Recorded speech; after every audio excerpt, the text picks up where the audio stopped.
She's in the waiting room, so. All right, Jimbo, I'm letting everyone in.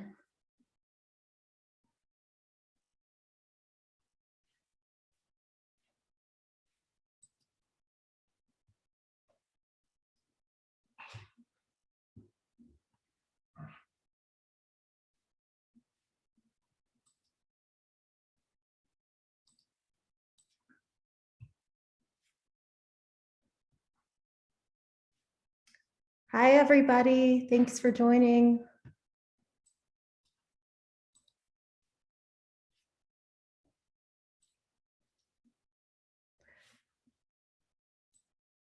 We're going to give folks a couple more minutes to join, and then we'll get started.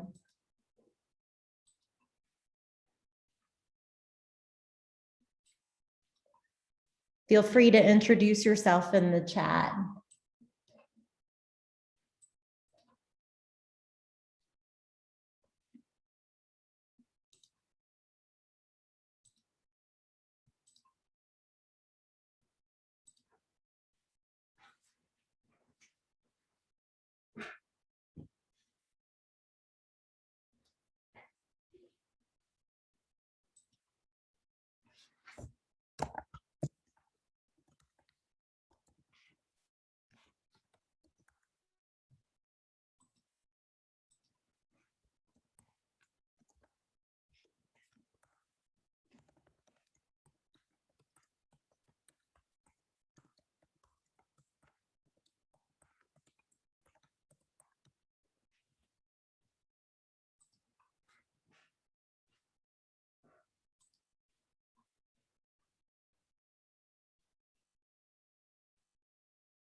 For those of you who just joined, we're just going to give folks a couple more minutes and then we'll get started.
Okay, well, welcome everybody. Thank you for joining the SJCA November Scoop. Our scoop, the purpose of the scoop is to just do a deep dive with each of our staff members on what they're working on in respect to their program work. Today, our scoop is by Jimbo Buickerood, who is our Forest and Lands Protection Program Manager, and he's been with the Alliance for over 15 years. Jimbo works on a lot of different issues, public lands issues, but today he's going to touch on a few of those. And with that, I'll hand it over to Jimbo. Thank you, Susan. Hello, everyone. I hope you can hear me. Got a thumbs up on that. So yeah, thanks everyone for being here. Really the idea for the scoop this month is generated by something that commonly happened before the pandemic and not so much now, which is I'm accustomed to bumping into many people on the street in meetings and so forth, and inevitably the questions like, oh, what's going on with this and what's going on with that, and can you give me this update and so forth. And so that's that's the way it usually is. And but haven't seen people as much, I thought it'd be good just to go over some of the issues that we've been working on. And quite often people ask me for, they want a little bit of historical context of where we've been on some of the things and where we're going. So I'm going to cover some of the central issues that we've been working on over the years and some more current ones as well. There's going to be plenty of time for questions. I've got about 15 slides to get rolling here and go over a few things, and then there'll be plenty of time for questions. So you can put your questions in the chat or write them down and we'll get to them later on. But I appreciate everyone being here, and certainly what I'm going to talk about this evening is, it's just a little snippet of what I'm working on and the Alliance is working on. But I gathered these from, just what people have been asking me most about the last, or the kind of always the ones that pop up, I should say. So just a reminder, this is what the Alliance is all about. We advocate for clean air, pure water, and healthy lands, the foundation of resilient communities, ecosystems, and economies in the San Juan Basin. And we have offices in Durango and in Farmington. And of course, the first thing one wants to do in the scoop every month is think about what scoop. So this is a shameless plug here for Katie down at Cream Bean Berry. This was my scoop of the month, grasshopper tort. So I hope I'm not ruining anyone's dinner by going to dessert first of all. So as we get going here, just want to remind everyone the Alliance, we're 35 years old, which is pretty god dang awesome. Thanks to our founders, our members, our board, all these years, and our funders, large and small, that we've been, holding down the territory here and doing the good work for 35 years, both Southwest Colorado and Northwest New Mexico. And then the second thing I want to call out here, some incredibly celebrations, some great work led by my colleague, Mike Eisenfeld of our Farmington office. Those of you who've been watching our kind of social media newsfeed emails, or reading the New York Times or NBC News will notice that we had a big step forward in the Chaco area this week with the decision to finally move towards a buffer around Chaco on oil and gas leasing. And that effort has a long way to go. It's taken a long time to get here, but I just want to thank Mike and the other staff that have worked with Mike and do work with Mike, Zach and Emily out of Farmington, along with our ED Mark, that have made this all possible. And we've worked really closely with a number of Dene groups and other partners in New Mexico. So yeah, thank you, Mike. And it's always good to start off with a celebration.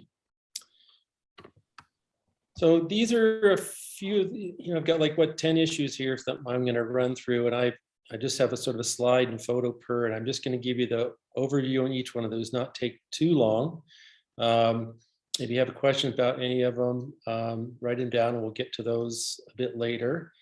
Most of these have quite an extensive piece on our website as well, but I'm kind of zip through these. Part of the deals with the scoop is I can explain some of this to you and follow up with questions, as opposed to, having to dig into a lot of text. So those are the ones we'll look at. And of course, as I mentioned before, just is the tip of the proverbial iceberg of what we're working on right now.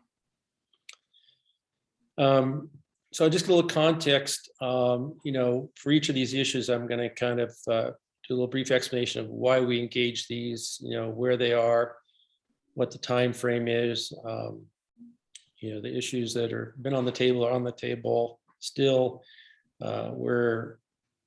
what the current situation is and where we're going with it. So that'll be the framing of it. And the geography, for those who've been here in our office at the Smiley building, this is what's on the wall. it's not really a war room, but it's kind of the war room map. This is the geography of Southwest Colorado, and just for a little scale here, the large darker green object in the middle there that looks like a cross between a wolf and a lynx and a bear with a white heart is that's the Wiminooch Wilderness. So that's 500,000 acres. And so that's kind of the heart of the territory north of Durango, and way out to the left of the west end there goes all the way out by Dove Creek and BLM Lens out over the Dolores, and the right side goes over Wolf Creek Pass and down to the South San Juan Wilderness. So that's the territory that most of my work is involved in across Southwest Colorado, and myself and my colleagues. So just jumping right in here, I mean, this is the issue that people almost always think about first or wonder about first. And as I told Congressman Salazar when he was congressman years ago, like the most popular bumper sticker in Colorado is, especially Southwest Colorado, stop the pillage. So I think most of you know we've been fighting this battle for what is that, 30 years, 40 years, and the Alliance hasn't been here since the very beginning, but we've been involved in for 20 years or so. And so it's all about a land exchange that evolved in the early 1980s of a couple hundred acres, but it's in a key territory there in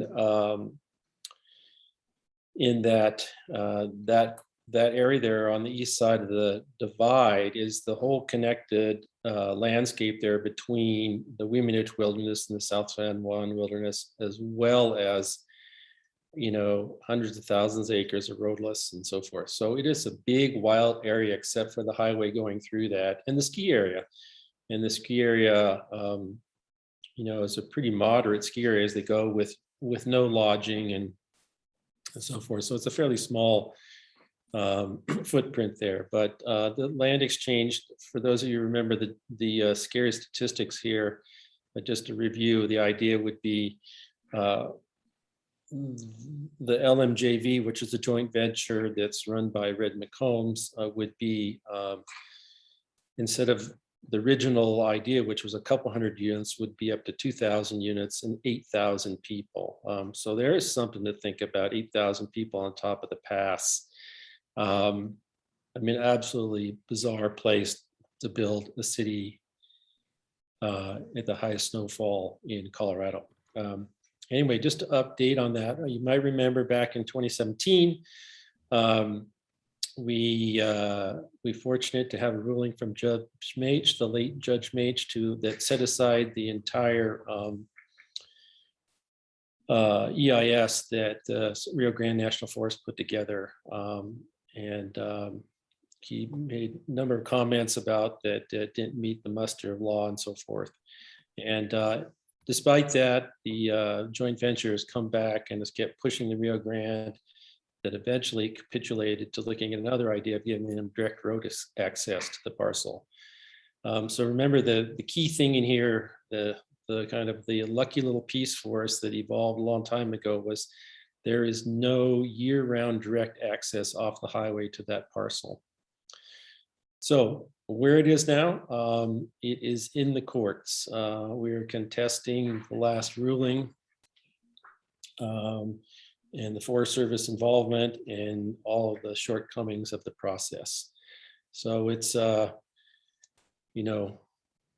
patience has always been the situation with Old Creek, and we're still with that, waiting for a court decision on that one. And thanks to our partners on this, Rocky Mountain Wild and San Luis Valley Ecosystem Project, who've been involved with us and our legal counsel as well for the years. So this is something more recent. One could say equally or even more distressing, has many of the same problematic issues and background with it. I let's see, I think it was my own quote that said this was a sordid land exchange. And the situation is that the reason we get into these problematic situations is the legislation and the regulations having to do with land exchanges allow people to put forward a land exchange, and usually they are well-off people. Kelsey Warren is running this show on this one. Kelsey, we thought Red McCombs was well off. Kelsey Warren, I think, is about double that worth. He owns the Bootjack Ranch, is the big ranch on the west side of Wolf Creek Pass, the big beautiful valley there. And basically what's going here is if you're well enough off, you can get a hold of some property somewhere that the federal government might want and try to leverage a land exchange. Some people would say blackmail, and that's exactly what's going on here. So Kelsey Warren's Bootjack Ranch, he bought some adjacent ranches all the way down the valley towards Pagosa ways by the East Fork of the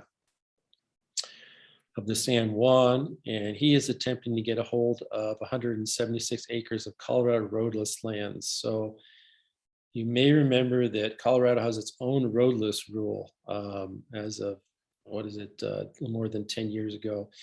And basically the idea with roadless is to keep it intact, and the Forest Service, San Juan National Forest's responsibility is to keep that roadless lands intact for all the reasons that they were protected to begin with, watershed, wildlife, etc. So anyway, this process has gone forward, and the supposed decision-making, whether this land exchange would be approved or not, is basically based on the very simple phrase of if it's in the public interest. And we have fought this land exchange quite hard. We're now in the objection phase, particularly concerned about this precedent setting that the forest, San Juan National Forest, would give away these couple hundred acres of roadless lands in exchange for other lands. And, basically roadless is there to stay intact and be preserved for all those issues and not to be traded away. And if you look at my next to last bullet there, particularly irked that there have been no public meetings regarding this process. The appraisals for the properties, which are foundation of any land exchange, have not been shared with the public. Amazingly enough, the property that to be traded for, so to speak, which is the Buickerood parcel, if you look at the last bullet, it's 880 acres, which is south of Pagosa Spring, half an hour drive or so. That's the other part of the trade. Amazingly, the draft decision that came out would allow snowmobile access into the parcel, even though the reason given for obtaining that parcel is for winter habitat for big game. So why you'd open up to snowmobile access, if that's really what you're trying to do, doesn't make much sense to us. It's very unfortunate that appraisals haven't been shared with the public. I will note that many of you remember the Hermosa land exchange from 10, 12 years ago, had to do with Chris Park and Glacier Club and so forth. For that land exchange, San Juan National Forest leadership allowed the appraisals to be released to the public. And so there was a real transparency and people could look at them, comment upon them and so forth like that. That's not what's going on in this case here. So we're fighting this one hard. It's a really bad precedent. And the idea that someone who's wealthy enough can leverage the forest and take away our roadless lands is, what should we say? It's not okay. And so that's why we're fighting that one really hard. And our partner in that is working with Center for Biological Diversity on that. Is one of our partners on that one. Okay, on to something that generally more upbeat, happier, but still have concerns. Talking about the Hermosa Creek. So this is, we're talking about something about the Alliance does, which is we move legislation forward. And I love this, must say, I bumped into this photograph. I love this photograph. You'll see a younger Michael Bennett with a string of dandelions around his neck that one of his daughters made for him. And then in the background, in the dark shirt and the hat, is the late Sandy Young, who's, if there was anyone who knew the Hermosa well, it was Sandy. She worked there as an outfitter and range rider for a long time. So nice to have Sandy pictured here.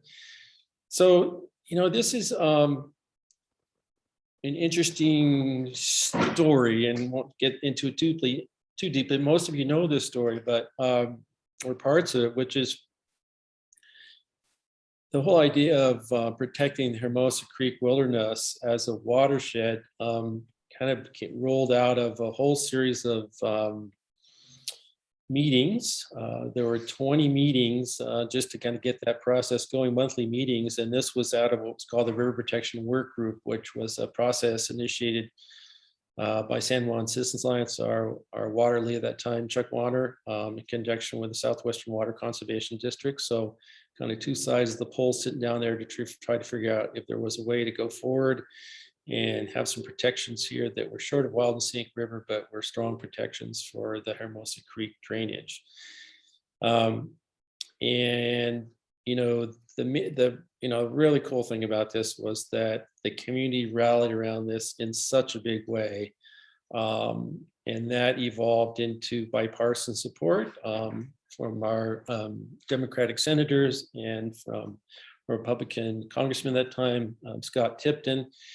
And so we were able to go forth with a bipartisan support with really strong community support also, and brought forth the legislation in Congress. And one of the pieces also in this is this includes a change of status, but includes the Mullis Lake Winter Recreation Area, which is a heavily used snowmobile area, just adjacent to the highway there by Mullis Lake. And the other thing I will say is the happiest story as this is, something that we're very well aware of in the Alliance, I think all of us should be, is that we have to keep on protecting the protected even. And the reason I bring this up, if you look at the last bullet, there are current concerns in the Hermosa. The Forest Service, San Juan National Forest, recently signed a draft decision approving a new ski area lift on the upper part of the watershed of the East Fork Hermosa Creek. And I've received a lot of phone calls, text, emails with community concern about this issue. I'm digging into that EA. I haven't got down to the bottom of it yet, but we've been very involved in commenting in this process and are concerned about numerous issues. A lot of it having to do with water quality. We know that some of our partners there's many people concerned about water quality here. Parks and Wildlife is, Trout Unlimited was involved in the cutthroat restoration there, ditch companies are, and so forth. So for those of you who have been in touch with me on this, I'm digging into this issue and looking at it and seeing how we might move forward, which will most likely result in us filing an objection on that. So once again, you get legislation protecting an area and you gotta stand there with it. One of the things about the special management area for the Hermosa Creek is to protect water quality. And so that's why we need just to keep standing strong on that one. So we'll be reaching out to you if we need support for this in some time in the future to all our members. Thank you. Dolores, River and Canyons. Someone could write a book about this effort. It's that involved a story. So I'm just going to go over a few pieces here. But probably many of you have either boated or hiked or traveled along or engaged the Dolores River, its canyons someplace.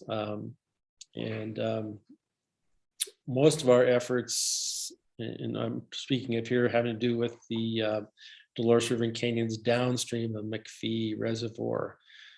So the concerns about the protection of the Dolores River and its flows and the amazing canyons and everything that's within the canyon as far as wildlife, and there's bighorns and there's native fish and there's cultural sites, woodland cultural sites, and I'm sure there's some Ute and Navajo cultural sites as well. It's a concern of people for a long time. And so the Alliance, some time ago, was it 10 years ago? Was it 20 years ago? A long time ago, we initiated some community conversations on possible protections on the Dolores. And those were all kind of got nudged forward by the determination by the San Juan National Forest and their planning effort that a good chunk of the Dolores River canyons and its canyons were suitable for as a wild and scenic river. And of course, they certainly justify it. It's very justified considering what the values are conservation wise. However, there's a lot of conflicts with the water on the Dolores, as many of you know. Water rights, most of those are owned by agricultural interests. So the idea has been to come to the table and try to find a workable spot for protections for the Dolores River and canyons that work for a wide variety of interests. And so the Alliance has worked on that for many years, and we've been engaging many partners in that, and that effort turned into a group that quite a few years ago was working on a legislative framework for that would protect the canyons.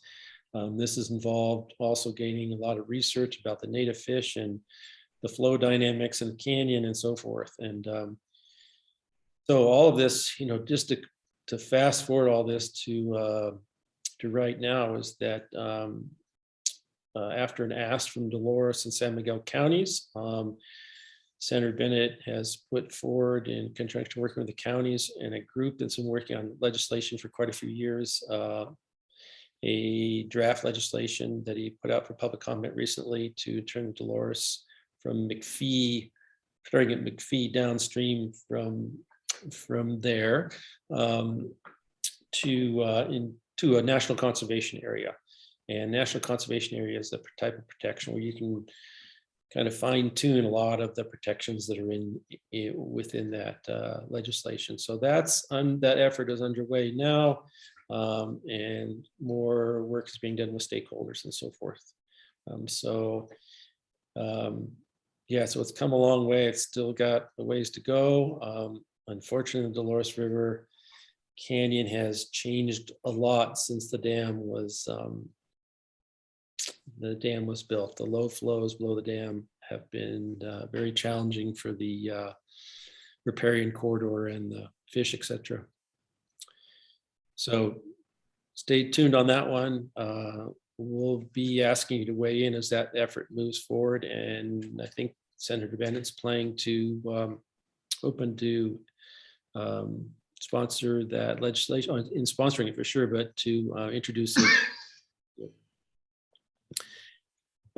So Rico West Dolores Travel Management Plan. Okay, so boy, some things take forever, it seems like. So notice on the second bullet, 2007. So, let's see. I've worked for the Alliance. I started working for the Alliance in, I guess it was 2007. Is that right? Yeah, I think so. Anyway, we have been working on this travel management plan for 14 years. If you ever wonder if we have the stick-to-itiveness, now you know, kind of like with Wolf Creek.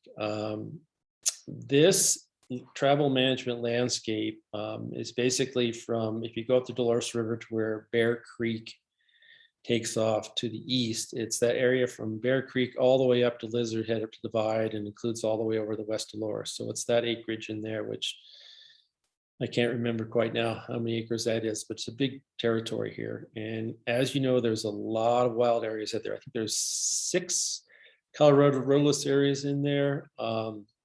It's very significant for wildlife, et cetera. It has a lot of conservation values in there. And we've been working hard for years, obviously, amongst working tightly with the backcountry hunters and anglers. We work with the town of Rico less now than we did for a long time. Dunton Hot Springs has been a really great partner with us, and same with private landowners. And basically, we've been trying to keep this as wild and as much as a non-motorized landscape as possible, due to all of its wildlife, habitat, all the other conservation values, water quality, etc. After many starts and stops and so forth like that, it came to be that the Forest Service finally put out a decision on an environmental impact statement now a few years ago. And we have filed litigation with our partners on that one because we are concerned that while we support the forest and a number of the issues on there, that doesn't stand up to and support the forest plan when it has to do with a number of issues related to habitat, especially for elk. And so that is in the courts right now. It's just went to the mat on this one to try to get good protections for wildlife and non-motorized corridors and so forth. And it wasn't where we felt it could be, and where the forest plan would want it to be. So stay tuned where that one is. It's been briefed and hanging in the courts for a couple of years or more right now. I can't remember when that was. It's kind of fuzzed together with a couple other ones, but it's an important area to protect. Silverton travel plan. So as much as the Dolores one has been a long-term effort starting 14 years ago, the Silverton travel management plan is a more recent ruling and issue of great concern for us. This photograph is from the top of Mini Gulch, which is, if you go from Silverton and you're headed towards Cinnamon Pass, go past the turnoff to Stony Pass, and then a couple other gulches up along the way there. Next to Maggie is the Mini Gulch, and so there's a road up the bottom part of Mini, and then there's a trail that goes up to the Continental Divide on the top. And so the Silverton Travel Management Plan has many components to it. Quite a few are mountain bike trails.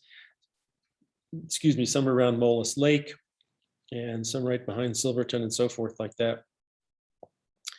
There are numerous habitat concerns with a lot of those, mostly having to do with elk, and backcountry hunters and anglers is appealing that part of the Silverton Travel Management Plan to the Interior Board of Land Appeals. So that's where you go within the Bureau of Land Management if you have concerns about a decision that was made. So they're pushing on a number of those issues, elk, bighorn, and other habitat concerns. We are particularly focused on concerns we have with the Mini Gulch area. And that is due to just some initial preliminary findings that were made by BLM archaeologists, but are of course known to the Ute people that Mini Gulch was a Ute trail, and there was some sites on it that you could certainly consider the whole Mini Gulch a cultural landscape. And the decision made in October 2020 would convert that trail you see right there, that non-motorized trail, to a trail that would be open to motorcycles, which is problematic as we see it for a number of reasons.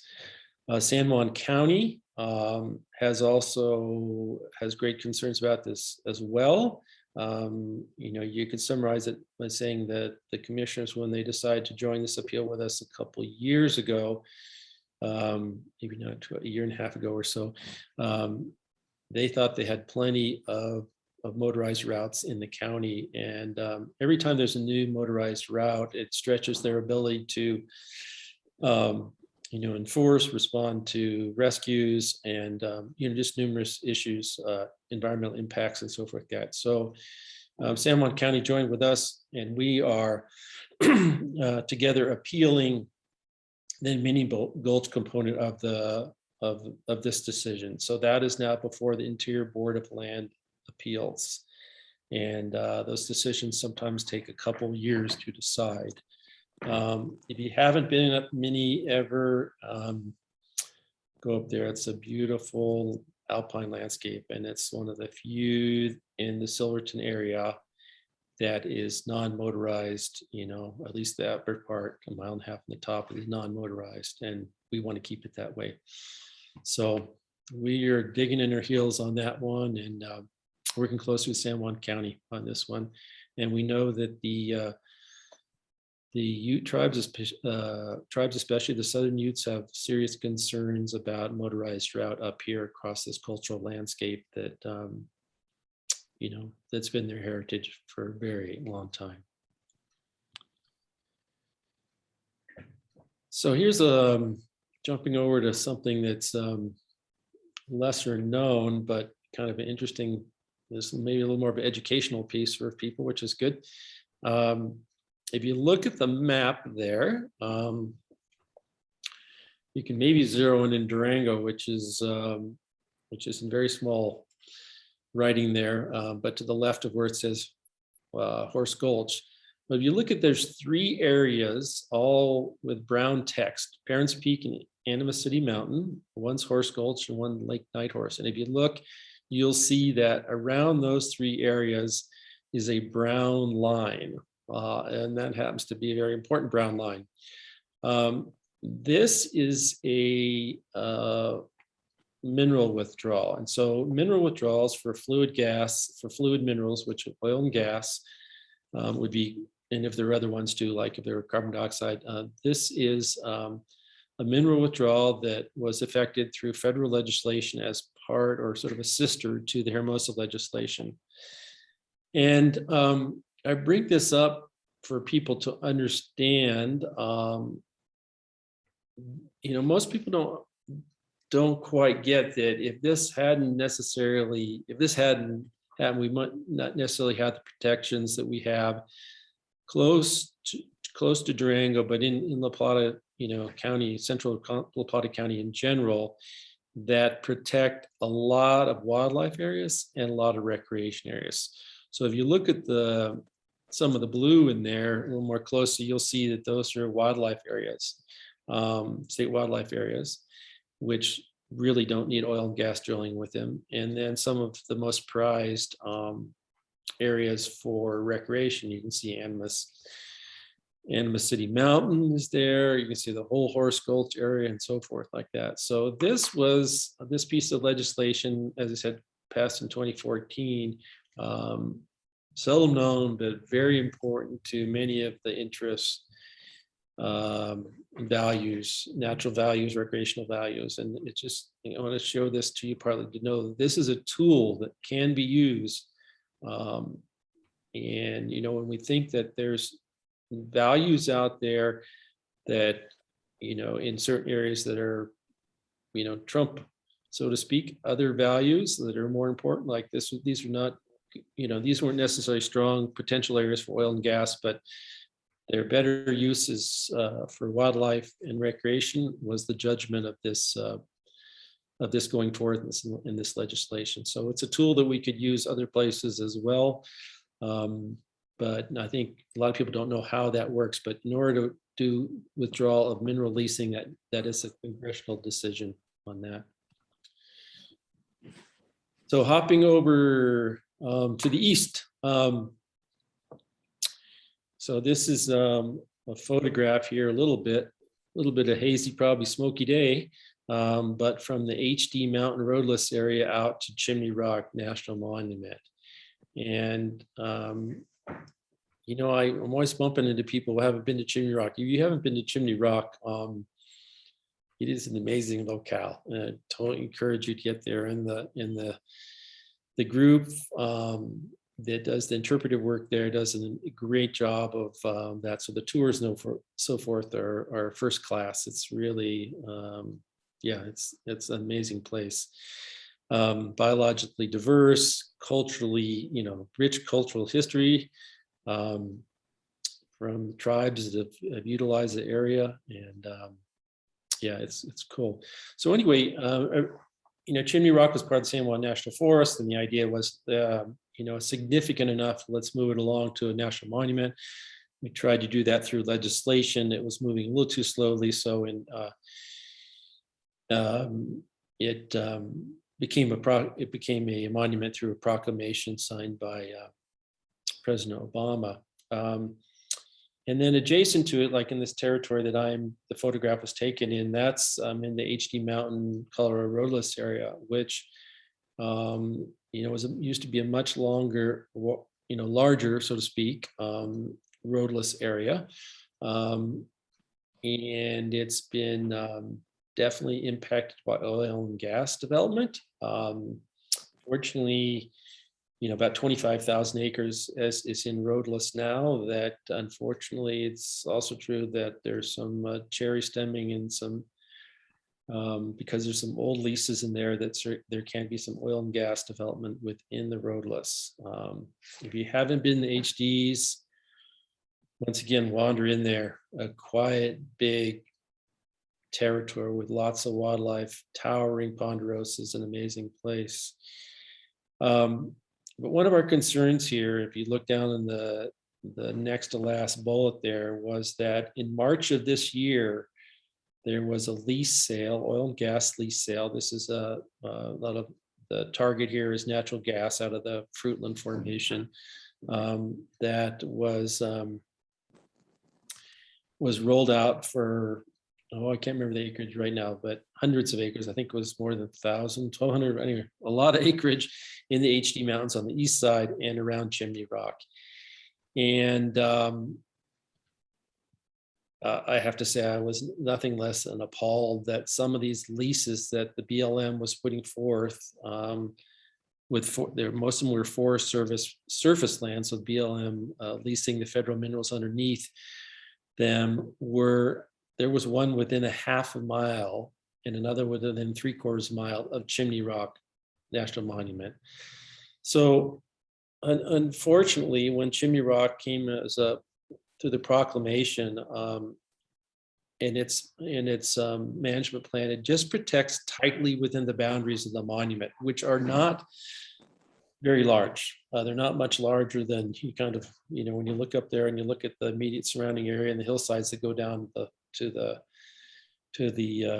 roads or drainages right around there. So that landscape is not protected. So in other words, you could have within a half, if under these lease sales, you could have within a half mile of that, you could have full on oil and gas development with compressors and pump jacks and pipelines and roads and everything like that.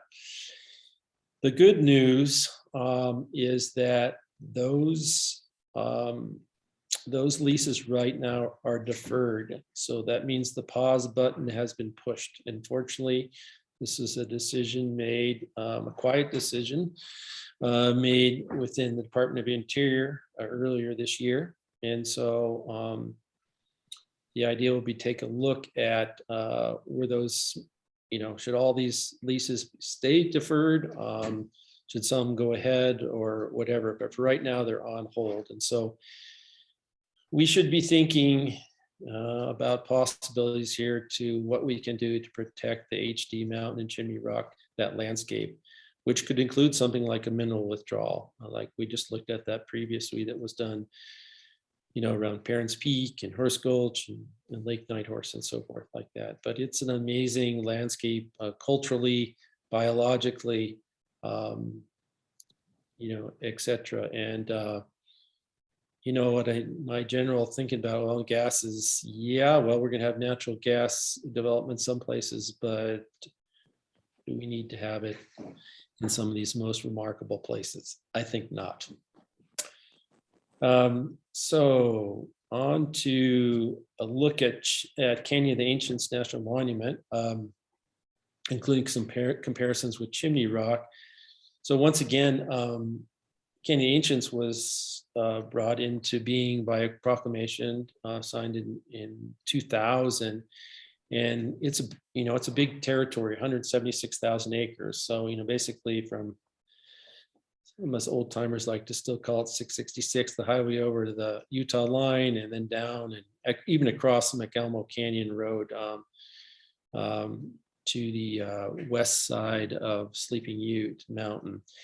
And it's commonly said that it's the highest density of public cultural sites in the United States. It's not one of these, it's an amazing landscape with so much going on there. And I love it because so much of that is kind of on the subtle side of things. It's not like Puebloan structures on Mesa Verde, for example, very different from that. But one of the cool things about Canyon Ancients and the Alliance was very involved in the formation of the management plan there, and getting these management plans set up well is really important.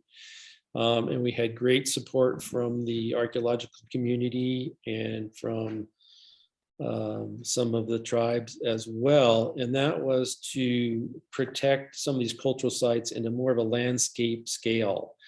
So it's not, it's not this thinking that, oh, here's a cultural site right here, this is a lithic site, or this is a structural or a rock art or something like that, but that all these places are, in a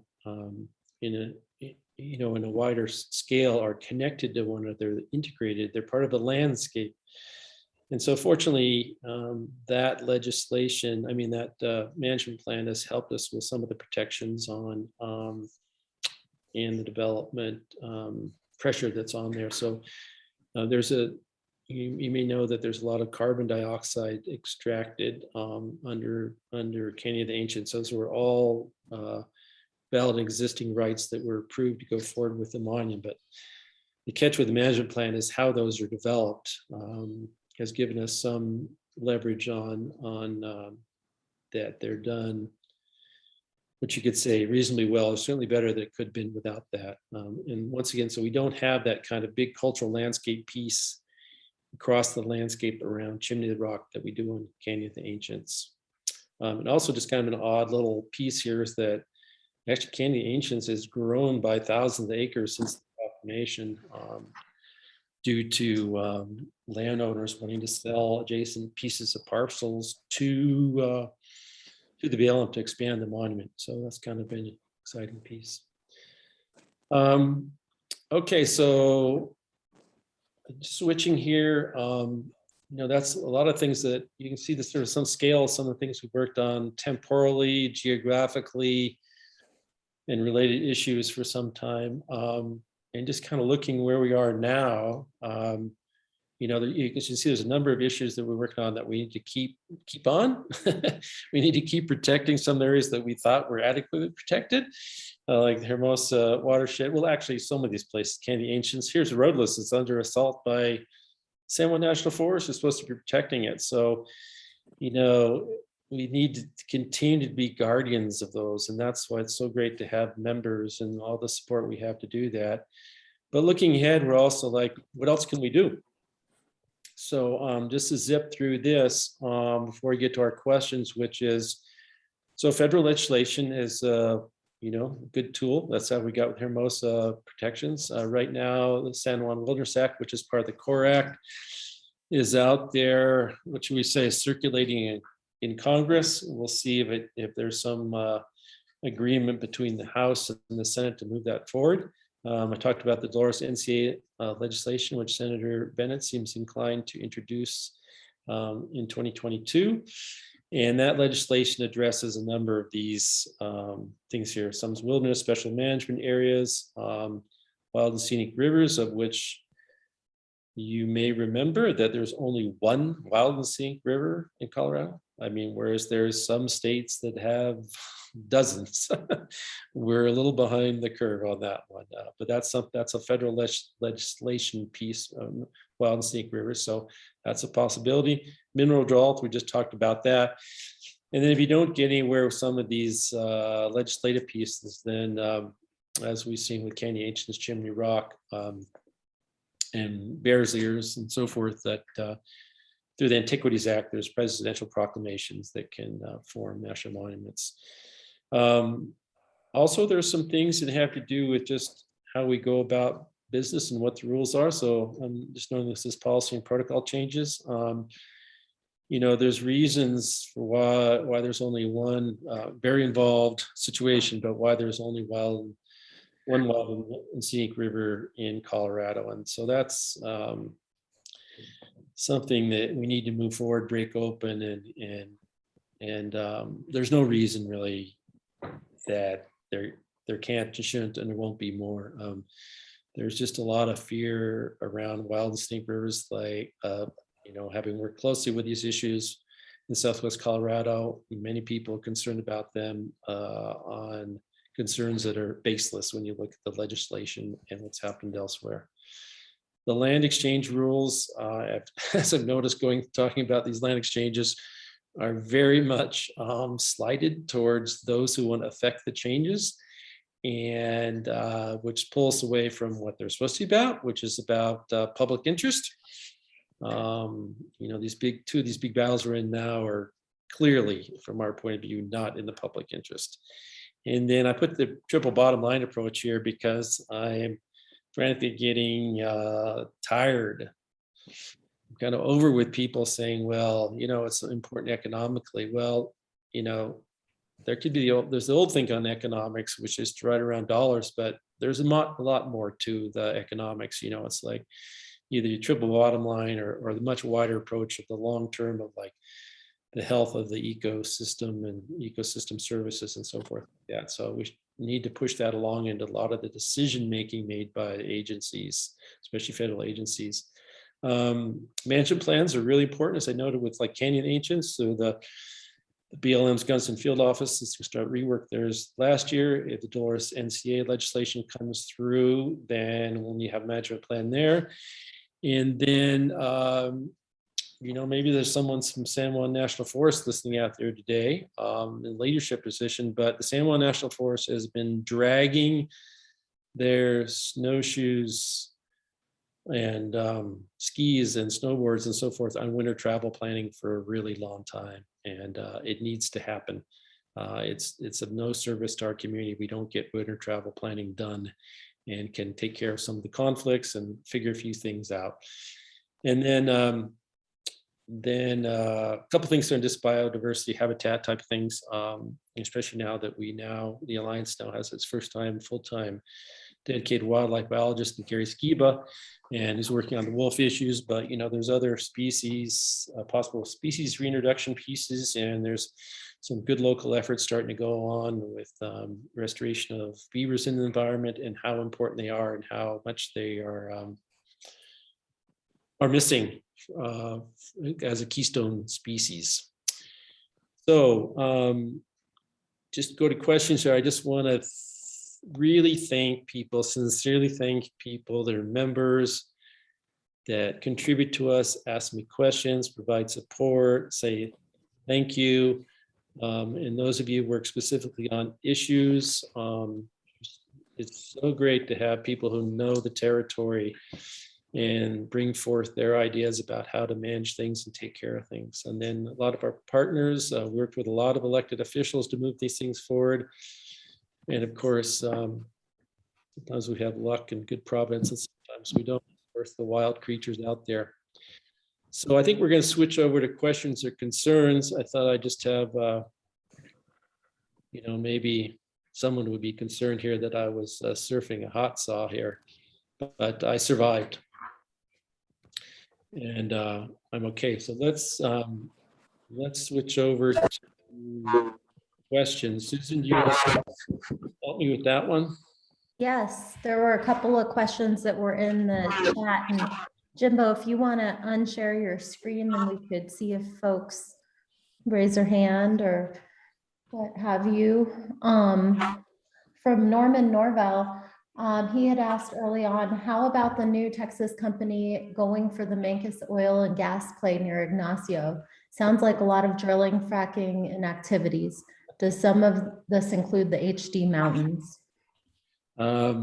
So good question. Someone paying attention to news. Let's see. Yeah, so the Manco Shale is down below, what is it down? It's like it's 1,000 feet or more down below the Fruitland Formation. And it's been considered a target before in Colorado. And I'm not the savviest, sharpest guy on oil and gas like especially sharp as my colleague Mike is in New Mexico. But definitely, if this comes true, as was noted in the Herald, and I actually heard from the county's representative at a meeting last month that was for the Northern San Juan Basin stakeholders, that as it's a shale, pursuing shale gas is a activity that necessitates fracking. So. And the way this is usually done now is that I think in the project that was put forward to the county was to have, one larger well pad, well site, and with numerous horizontally drilled wells. And usually the proponent of that will enter a place like that and send out drill a couple holes to begin with and see if those are workable, and then go from there. So indeed, those would be, as I know all that to be, those would be fracked. It takes, I think we know that fracking fluids are pretty nasty, and there's all the issues associated with produced water and all the other fulfilled development deals, pipelines and air quality issues and so forth like that. So yes, it's concern, and until we bump up our renewables and kind of crank down on our fossil fuel development, we're going to have those kind of projects come forward. So I was just saying someone the other day that my goal for 2022 is to turn off the Atmos natural gas feed to my home next year. So maybe there's a challenge in there for everyone. Bump up your renewables on your however way you can, and let's see if we can turn off some natural gas and make those developments unnecessary or less likely. But it is of concern, and Norman, yeah, we'll track that. The rest of your question there about in the HDs, right now, and I was just in the HDs yesterday, in the southern and eastern HDs, looking at some proposals there. Those are they're still pursuing Fruitland Formation for gas there, which, as I noted before, is it's not as deep as the Mancos Shale is, and we're right near the top of the San Juan Basin where it sort of thins out. So, as you go forth, there's less and a thinner target of Mancos Shale to pursue, as I understand it. And once again, I'm not, I'm not a petroleum geologist. I know from when I look and read and look at the maps and talk to people and so forth like that. But the San Juan Basin to the south is much easier as far as the pursuit of Mancos Shale that goes than as you go north. Thank you. And we had another question from Christine Johnson. Did the owners of Wolf Creek ski area oppose the village initially? Surprised to see an editorial by one of the pitchers over a year ago that was very critical of the environmentalists interfering with the development that would have gone forward next to the highway. Any communication, coordination with the ski area owners now? Christine, you are also paying attention. I just love it how many of you members and those of you on here are really dialing into the details. So yes, we were. Let's kind of roll back a little bit. The relationship from the joint venture, which is now just Red McComb's outfit, and the ski area, which has been owned by the Pitcher family, originally Kingsbury, the current owner Davies' father. They have had an on and off relationship for decades. And sometimes they were tight partners, and sometimes they were kind of at each other's throat, litigating and so forth like that. So it's been on and off for a long time. We were a bit surprised, as you were, to see that the editorial piece that Davey wrote that was very supportive of that. And I have to say I'm not all sure what was, what was behind that. It's a very complicated, intertwined situation there between the ski area and the private parcel. I mean, it has to do with utility easements and scenic easements, and the ski areas. One of the challenges in all this stuff for the ski area is that their ski area boundary actually overlaps the private parcel.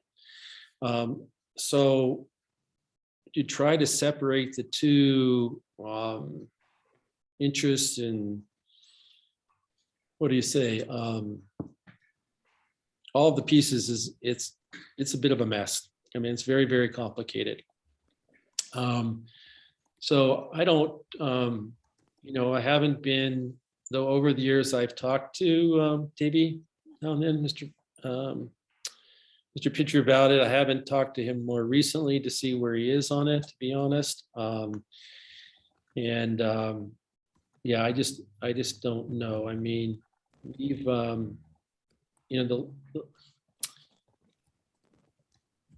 don't know how to wind up here other than say that, the court decision is going to be huge on this one. Whether, once again, the courts are going to turn back the joint venture, and really the joint venture, a lot of their water has been being carried by the Rio Grande National Forest. Rio Grande National Forest has tried to find a way for them to, develop is the way we see it. But I'm not exactly sure where the ski area is with things now, though. That's how they publicly came out and were supportive. I mean, I will say that, it's interesting. Davey and his family have done some pretty great things. I mean, they put in a large solar investment in the San Luis Valley, and they can operate their whole ski area evidently on renewable power, which is pretty amazing. And I will note, is not what's going on at Purgatory, right? So Davey's done some pretty progressive, smart things environmentally and so forth. And, he's in a difficult position here, having that private land next to him, and just an unknown situation for a long time. So, but I really don't know where he's at with it. All right. Well, thank you all for joining tonight. We're a little bit over on time, but thank you so much for the great questions. And Jimbo, thank you for the nice presentation. Great job on your presentation. And if you have any questions, feel free to email us, and we'll see you all next month.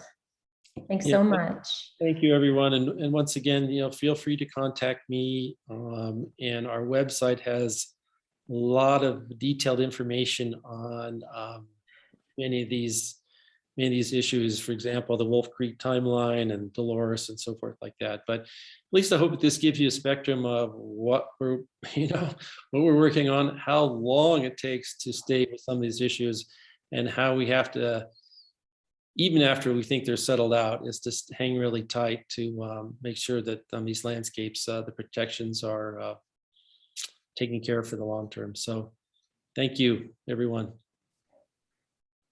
Thank you, Jimbo. Have a good evening, everybody.